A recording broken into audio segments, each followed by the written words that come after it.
ratings of 103, 101, 122, 108, 104, 112. What are you talking about? You're damn right it was the receiver's fault. I just think it's a little bit of bitterness right now. I can understand it, but it does not need to be aimed in the direction of Aaron Rodgers based on his performance from the past. This year, Max, yes. The past, absolutely not. Stephen A. I am not at all bitter. My point in what I'm saying is that today, watching Aaron, having played alongside him, I'm not seeing that great quarterback that you just listed all those statistics for. Greg Jennings, when he played with Aaron Rodgers, averaged 3 yards more per catch than he did the rest of his career with any non-Aaron Rodgers quarterback. You know what that means? It means Aaron Rodgers is making Greg Jennings a better receiver. Did Jennings make Rodgers any better? And the answer is no. There is zero correlation between Aaron Rodgers' QBR and Greg Jennings being on the field with him. Let me put it to you like this, Max, because I'm going to respect you even though I don't know you. When you say that Aaron made me better and I did nothing for Aaron, I didn't make Aaron better, are you kidding me? Are you not entertained? Our next guest, he's not holding back. Please welcome Super Bowl champ and longtime Packer, Greg Jennings, to the show. Greg, good seeing you, bro. Good to see you. Good to see you, bro. What's happening? I'm glad you came. I'm glad you came. Do me a favor. Please set the record straight and tell us how you really feel about this Rodgers conversation. Well, let me say this. Because this is something that, honestly, for me, it's almost become tiresome. Tiresome. Because everywhere I go, I'm asked about Aaron Rodgers. Yep. I don't bring it up. I don't bring him up.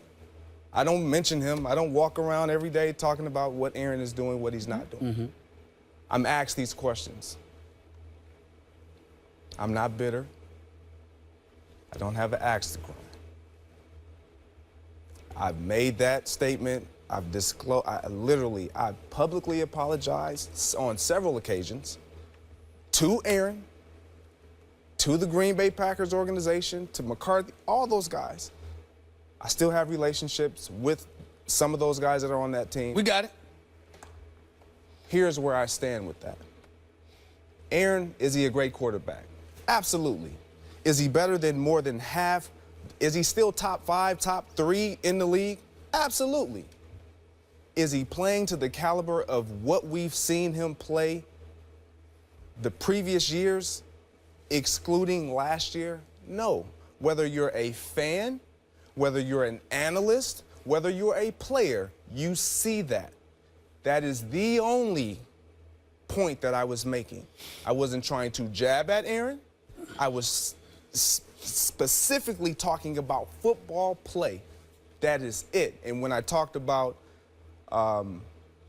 what went on in the past when I was there, yes, as a player, that's how we felt. It wasn't that Aaron wasn't playing well. It wasn't that his QBR and all these quarterback ratings that came out wasn't off the chart. Yes, they were. But how we felt when we were in that locker, excuse the we, how I felt when I was in that locker room, we didn't get it. We didn't get the credit. And then for you to say he made me better and I did nothing for him, I look at you like this. I'm not saying I made Aaron who he is. No, absolutely not. I would never say that. But for you to make that statement, that is absurd, because when you look at his performance, the first thing that everyone looks at is, well, his receivers aren't getting open. So obviously he needs those guys too, just like they need him. Is he a great quarterback? Absolutely. We know that. But he needs other players around him to play at the caliber and the level that he's capable of playing at, and they need that from him. Bottom line. There's nothing wrong with the content of your analysis. I don't believe in that respect. and I liked very much the video you made in answering Stephen A. and me. I thought you presented it very well, and you must be sick and tired of saying, I kept apologizing, I don't have an axe to grind, and everyone keeps bringing that up. Let me tell you a little bit about, I won't speak for Stephen A., about my process. I start with a hunch, it's a hypothesis, and then I research it and look to see if there's evidence supporting it one way or another. And when you said, because these are the statements that you made, that when things went well, he got the credit, but he didn't take any of the blame, that you essentially that you made him better, I looked it up, and let me tell you what I was expecting to find, that in fact you were right, because you're one of those players in your prime. When I watched you, I feel this way about some players sometimes. He's never considered the best at the position, but damn, when I'm watching Jennings, hard for me to imagine who's better than that. You can't tell me that there's something better than that. So I am a huge fan of your play. But when I looked it up, the evidence said that in fact you didn't make him better, that he made you better. And so that's what you have to present. Knowing it may ruffle someone's feathers, even someone that you admire, that you watch from afar and you go, boy, I'm a big fan of that guy. When it comes down to it, not just his QBR, his touchdowns per game, his completion percentage, his interceptions, all unchanged. With you there, with you not there. But you, on the other hand, 8 targets a game with him, 5.7 without. 73.3 yards a game with him, 46.6 without, etc. Are we now comparing Aaron Rodgers to the quarterbacks that I've had when I left? The Ryan Tannehills? No. Well, yes, Teddy and Bridgewater. Is this the Christian Ponder, Matt Castle, Josh Freeman for one night? I mean, no disrespect to any of those guys. But they ain't ever Really? Right, but I consider you an elite receiver. So without you, there should be some drop off at some point, but there wasn't. So now you're taking a common sense approach, Max. You really think that if you replace me with just another receiver, that doesn't make the quarterback worse? That's a totally fair point for you to make, because common sense says that would be true. But every team is going to have a lead receiver. So the question is not whether you are better than an average receiver. The question is, did you make Rodgers better than another lead receiver that Rodgers has had to play with make Rodgers? And the answer, according to the evidence, really is no. quick. Go ahead, because I want to get in, but go ahead. Really quick, I know you do. I never made it about me. You made it about me.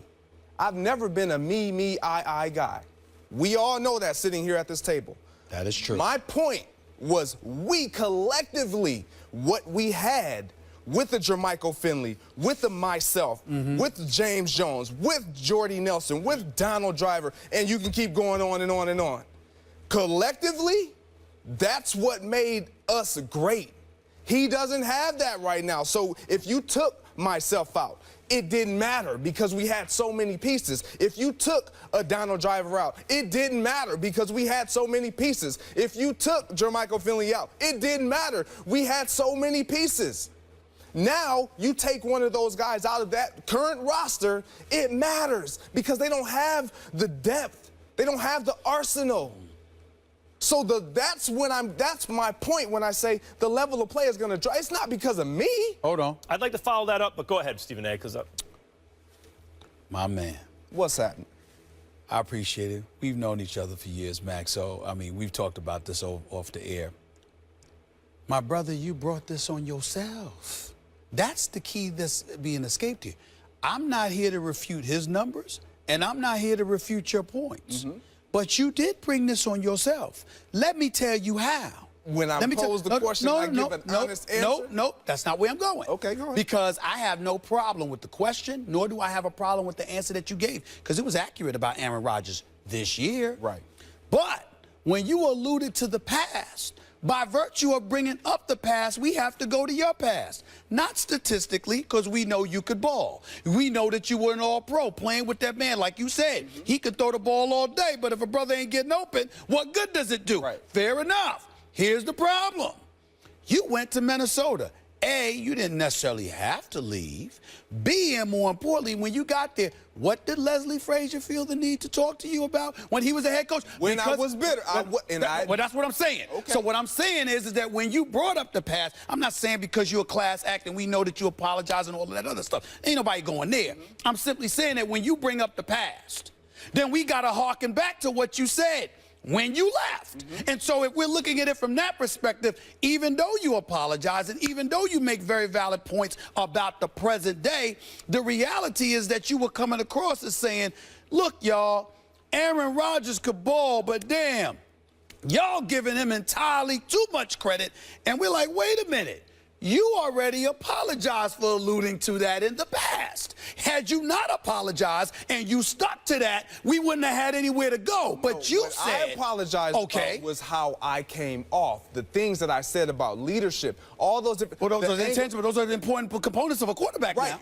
But I've never said that those weren't true. Those weren't my feelings. I apologize in the manner of which I said them, because where I was I angry? Was I bitter? Yes. Do you two know why? No, because I you did, weren't 'cause you told me. inside that Okay, locker now room. that's what I- hold on, I'm that's saying what you I'd like told to me. follow You up. told me why. I would like to That's follow why I up know, with because that. you told me. One of the Okay. things about being like an analyst now, right, who can work on TV, but also very recently being a top flight player, is that you will be judged not only as when you bring up your experiences with these guys, your play will be judged, as I did when I tried to give you the analysis of how you were and how he was without you guys. Now you can always counter with, well, you weren't privy to what was going on behind the scenes. But as an analyst, you can't just leave it there. You then have to fill us in on the details, or else, we're just supposed to accept your representation. I'll go a step further. When you talk about Aaron Rodgers and you talk about how he had to have some cats, all right, and whether it was you or anybody else, it was all of y'all there. Let's hold on. Let's keep this in mind. Behind the scenes. I'm saying, but let's keep this in mind. Got a minute. Now, what's Jordy Nelson doing? He ain't the same. Randall Cobb elevated to that number one option. He ain't the same. That's what I want to hear. Tell us We what have to happened behind the scenes that you're talking about. That's getting into the whole political Donald Trump. I understand. No, we don't do that. That's what happens in the locker room stays in the locker room. Understood. What I want to do right now. Wait, are Can you we have saying a gist of what occurred, though, to even defend yourself? Did you guys ever hear Aaron Rodgers say, "I want to keep Greg here"? No. No. As playing with I him see for where that you're many going. years, that hurt. You didn't have loyalty. No fan looks at that. That's a very that hurt. But That's a don't you T.O. understand? Donovan McNabb That comparison. hurt. I don't care. I don't care who you how that are. feels to us like you're salty? But what I'm saying, no, that was then. Yeah. That's what I'm saying. So what are you saying about Aaron Rodgers in the locker room? Because that's what you seem to be alluding to wasn't without loyal giving to us him. anything. Did You're just saying, accept my representation. It's different. What happened? Before the season started, I was asked about Aaron Rodgers because nobody talks about when I talk great about him, and I said he's the best quarterback in the game. At the beginning of the season, before the season started. I didn't hear you saying it. I didn't hear nobody saying, oh, Greg saying Aaron Rodgers, he'll take Aaron over Brett. I didn't hear anybody say anything about that because it wasn't news. It wasn't something that was like, oh, my goodness. I actually did. But My point, Without getting sidetracked. my point right now, what I want to set the record straight on is this. Is Aaron Rodgers a great quarterback? Absolutely. Do I have an axe to grind with Aaron Rodgers? No, I do not. To date, because I know him and I see the play that everybody else is seeing. Has he played to the level that we are accustomed to seeing? Greg, no. real quick, we have to go to break, but is it fair to say that you were salty at the time because you didn't see loyalty from your man that you played with all those years and he didn't fight for you? Absolutely, I said that. But that's so far in the past. I'm not dwelling on that. What I give my responses to what's asked of me has nothing to do with the past. Okay. I have one quick question. Was Aaron Rodgers a problem in the locker room? Did you have a problem with Aaron Rodgers in the locker room? No. Okay. We'll leave it there.